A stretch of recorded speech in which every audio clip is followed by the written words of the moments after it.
नई कहानी देखने के लिए चैनल को सब्सक्राइब करें और बेल आइकन दबाना ना भूलें। डॉली सुबह तैयार होकर हॉल में नाश्ता करने आती है, जहां उसकी मां निर्मला और पिता चंदर होते हैं। तभी वो नाश्ते की टेबल पर बैठते हुए बोलती है, माँ, कल से ना मेरे उठने से पहले पानी गरम रख देना, ठीक है? ठंड आ चुकी है, अब ठंडा पानी तो करंट की तरह लगता है। क्या बेटा, तुझे अभी से ठंड लगने लगी? अरे थोड़ी सी ठंडी हवा भी चलती है ना, तो इसकी तो कपकपी छूटने लगती है। इसके जितनी ठंड तो किसी को नहीं लगती। अब मैं क्या करूँ अगर मुझे इतनी ठंड लगती है तो? चलो अब बातें बाद में करना, पहले मुझे नाश्ता दे दो। और हाँ, मेरे कुछ गर्म कपड़े भी निकाल देना, कल से मैं वही पहन कर जाऊंगी। हाँ हाँ, सब कर देगी तेरी माँ। पहले तू आराम से नाश्ता तो कर ले। इतना बोलकर तीनों नाश्ता करने लगते हैं। ऐसे ही समय बीतता है और मौसम बदलता है और धीरे धीरे सर्दियाँ बढ़ने लगती है।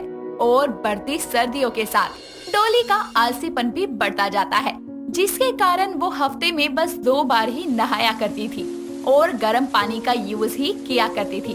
चाहे नहाना हो या मुंह धोना हो या फिर ब्रश करना ही क्यों ना हो, यहाँ तक कि वो अपने बालों को भी गर्म पानी से ही धोया करती थी। सर्दियों के साथ सर्दियों में होने वाली समस्याएं भी शुरू हो जाती है। ऐसे ही एक प्रॉब्लम थी, उसके सर की डैंड्रफ। एक दिन वो अपने कॉलेज में फ्रेंड्स के बीच बैठकर बातें कर रही होती है कि तभी उसकी फ्रेंड अलीशा बोलती है, ओए डॉली, अपनी जैकेट साफ कर, कुछ सफेद सफेद सा लगा है। अच्छा, अब बता रही है तू? यार दिख रहा है तो साफ कर देना। मैंने हाथों में ग्लव्स पहन रखे हैं, अगर मैं करूँगी तो वो गंदे हो जाएंगे। हे भगवान, कई आलसी देखे पर तेरे जैसा नहीं देखा। ए रिया, साफ कर दियो जरा। उसकी बात सुनकर रिया डॉली की जैकेट साफ करने लगती है और बोलती है, डॉली तू अपने बाल वाल धोती है या नहीं? ये सफेद सफेद डैंड्रफ है, तेरे सर में से ही तेरी जैकेट पर आए हैं जरूर। क्या यार डॉली, इतना आलस? तुझे पता है ना, ये डैंड्रफ बालों की गंदगी होते हैं, तू इन्हें साफ क्यों नहीं करती? यार आज से पहले मेरे सर में कभी डैंड्रफ नहीं हुआ, तो अब कैसे हो गया? तुम कुछ बताओ ना, क्या करूं, कैसे हटाऊं इसे? तू थोड़ा दूर से ही बात कर, वरना तेरे ये डैंड्रफ उड़ उड़ कर हमारे इस बालों में भी आएंगे। और अच्छा से शैम्पू यूज कर। इतना कहकर दोनों वहाँ से निकल जाती हैं और डॉली अपने बालों को ही देखती रहती है। ऐसे ही एक दिन जब डॉली अपने बालों में कंघी कर रही होती है कि तभी उसकी कंघी में बहुत सारे बाल टूट कर गिरते हैं, जिसके बाद वो अपने सर को खुजाते हुए अपनी माँ के पास जाती है और बोलती है, माँ देखो ना, मेरे सर में बहुत ज्यादा खुजली हो रही है और ऊपर से जो बाल टूट रहे हैं वो अलग। हाय, कैसे सर खुजा रही है? कहीं तेरे जू तो नहीं हो गई?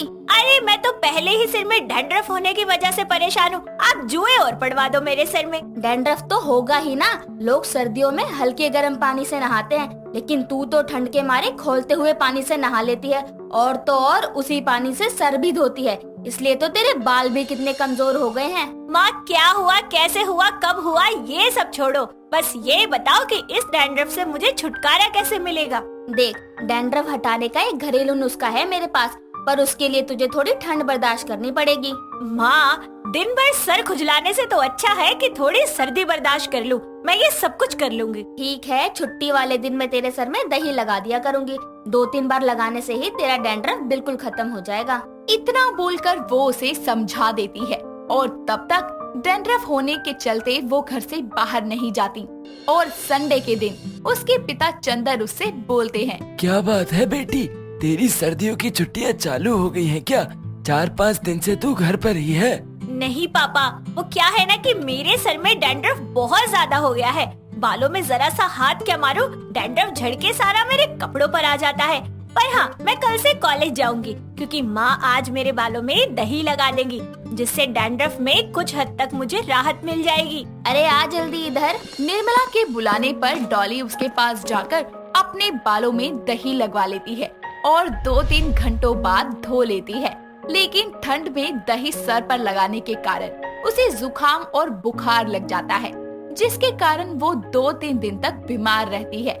और ऐसे ही एक दिन सभी हॉल में बैठे होते हैं, तभी उसके पिता चंदर कहते हैं, अरे डोली की माँ, 2 दिन बाद डोली को देखने के लिए लड़के वाले आ रहे हैं। उनकी खातिरदारी में कोई कमी नहीं होनी चाहिए। पर माँ मैं अपने डैंड्रफ का क्या करूँ? अरे वो 2 दिन बाद आने वाले हैं। आज एक बार और अपने सर पे दही लगवा ले।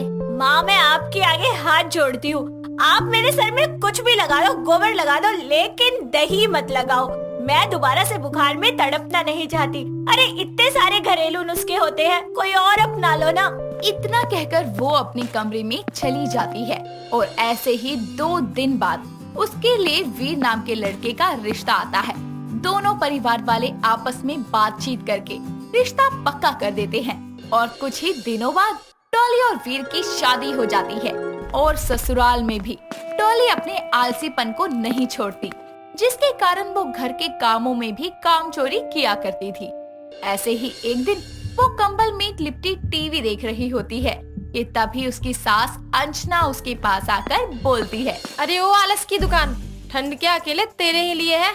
किचन में इतने बर्तन पड़े हैं, कंबल से निकल और जाकर बर्तन धो। सासू माँ ठंड का मौसम है तो गर्मी तो लगने से रही बात बर्तन धोने की, तो आप थोड़ा सा पानी गर्म करवा दो, मैं झटपट धो दूंगी। अच्छा, अब तू बर्तन भी गर्म पानी से धोएगी? हद होती है किसी बात की। और ये कंबल पर सफेद सफेद सा क्या है? और ये तो तेरे बालों में भी है, क्या लगाया तूने? अरे कुछ नहीं लगाया सासू माँ, वो सर्दियों में मेरे सर में ना डैंड्रफ हो जाता है तो बस वही है। अब साफ सफाई नहीं रखेगी तो डैंड्रफ ही होगी ना। 4 दिन में तो तू नहाती है, उसमें भी बाल नहीं धोती।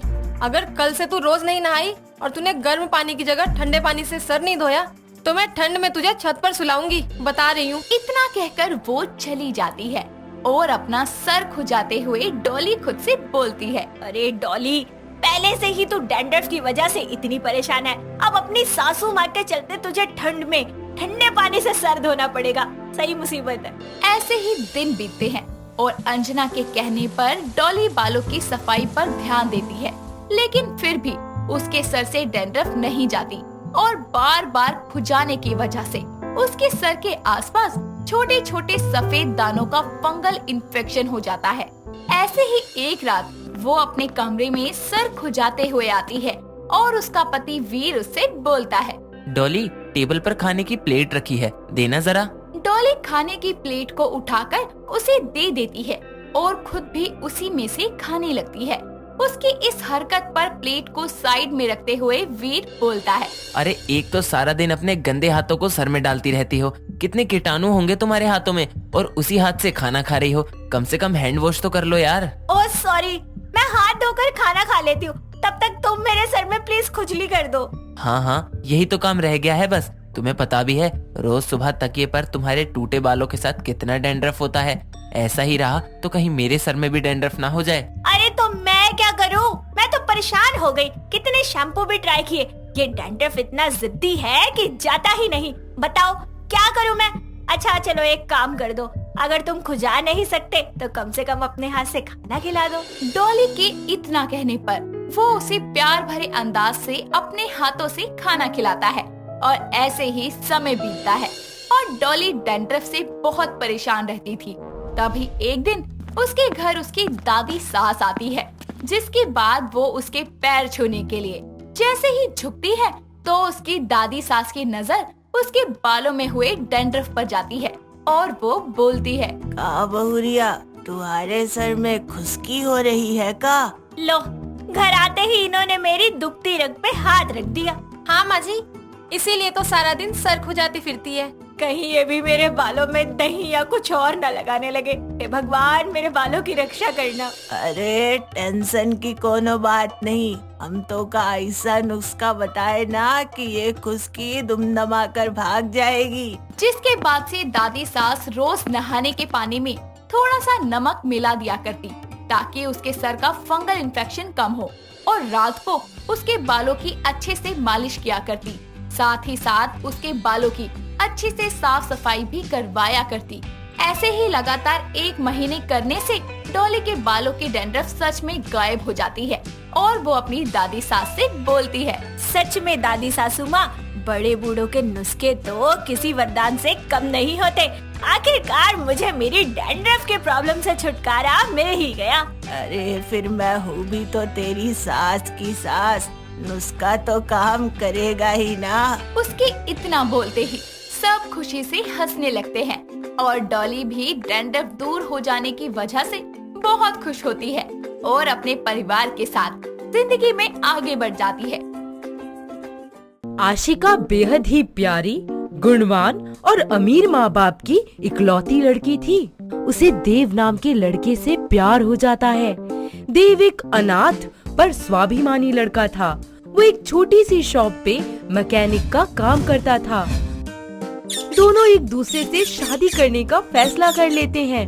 इसी सिलसिले में देव आशिका के पेरेंट्स से मिलने आता है। पापा, this is Dev. Dev, this is पापा। Hello uncle ji. इतने भी संस्कार नहीं है, बड़ों के पैर छूते हैं बेटे। अरे अरे कोई बात नहीं अंकल जी, अब छू लेता हूँ।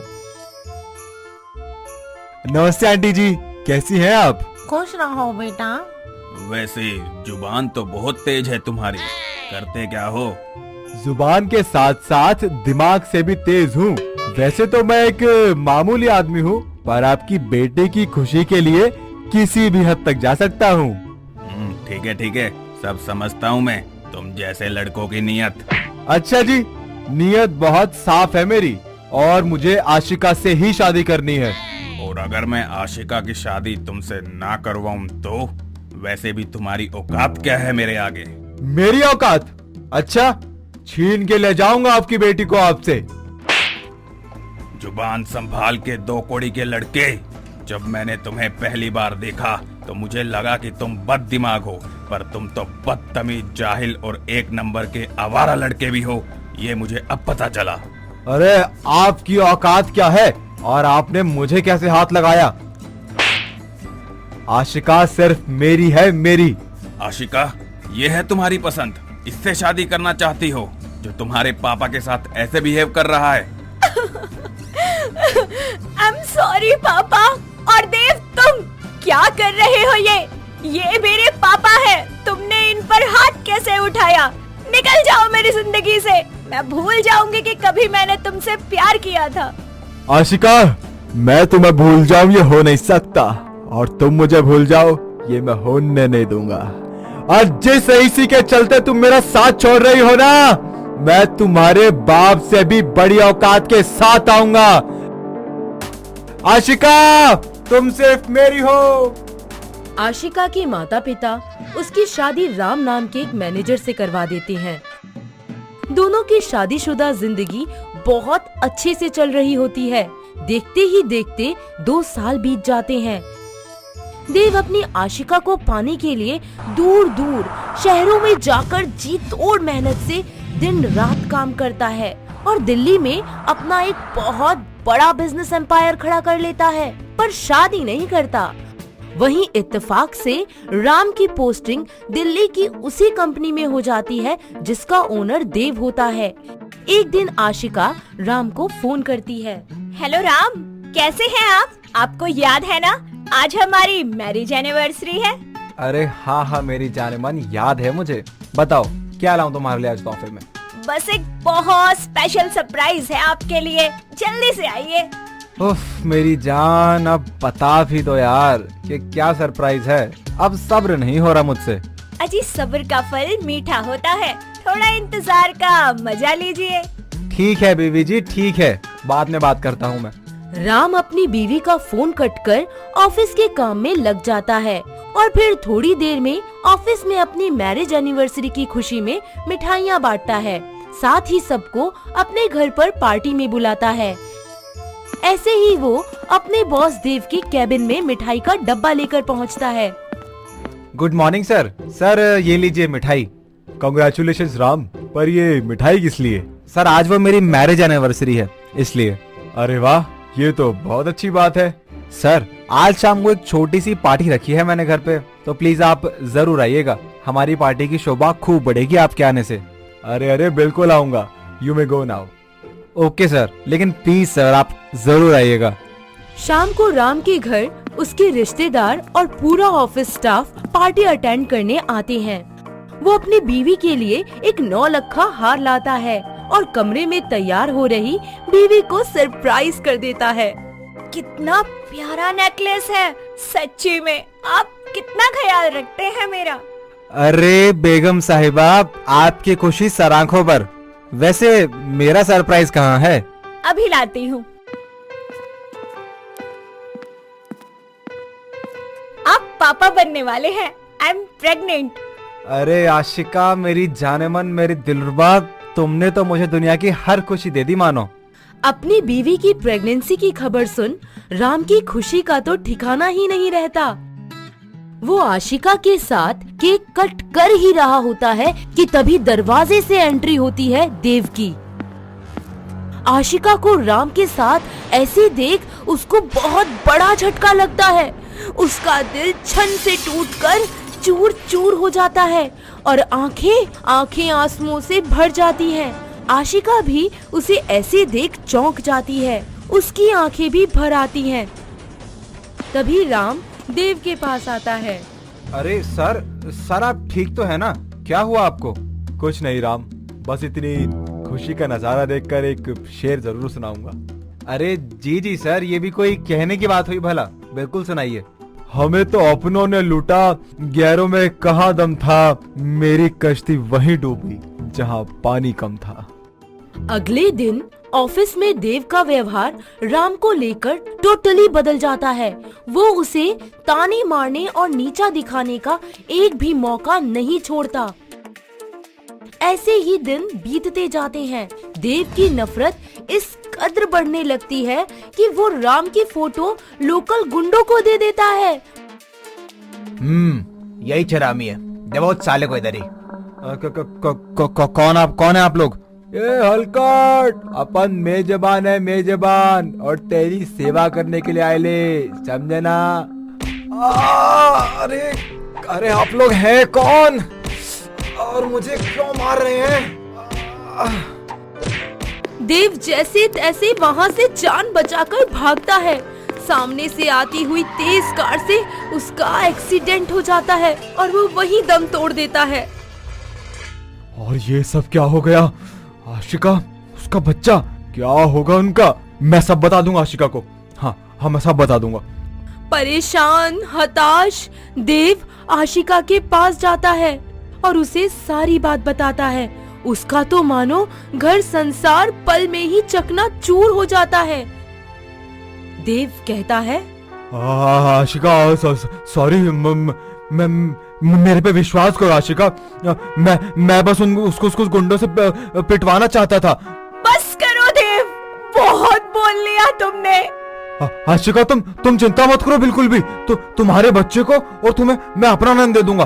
देव, तुम पैसे से भले कितने अमीर हो गए, लेकिन दिल से तुम कल भी गरीब थे, आज भी गरीब हो और हमेशा रहोगे। आशिका, पर तुम प्लीज मेरी बात तो सुनो Ashika. I am sorry Ashika. नहीं समझना मुझे कुछ भी। जिसने मेरा हंसता खेलता परिवार उजाड़ दिया, उस इंसान को मैं कभी अपने और अपने बच्चे के पास नहीं आने दूंगी। दफा हो जाओ देव, मेरी नजरों के सामने से। मर गए आज से तुम भी मेरे लिए, और इससे पहले कि मैं पुलिस को बुला दूं और तुम्हें गिरफ्तार करवा दूं, निकल जाओ यहाँ से। इस तरह देव शर्मिंदगी महसूस करते हुए वहाँ से चला जाता है, पर आशिका उसे कभी माफ नहीं करती और अकेली ही अपने जीवन में अपने बच्चे के साथ आगे बढ़ती है। अगर आपको ये वीडियो पसंद आया हो तो इसे लाइक कीजिए, चैनल सब्सक्राइब कीजिए और कमेंट करके बताइए कि भविष्य में आप कौन सी कहानी देखना पसंद करेंगे।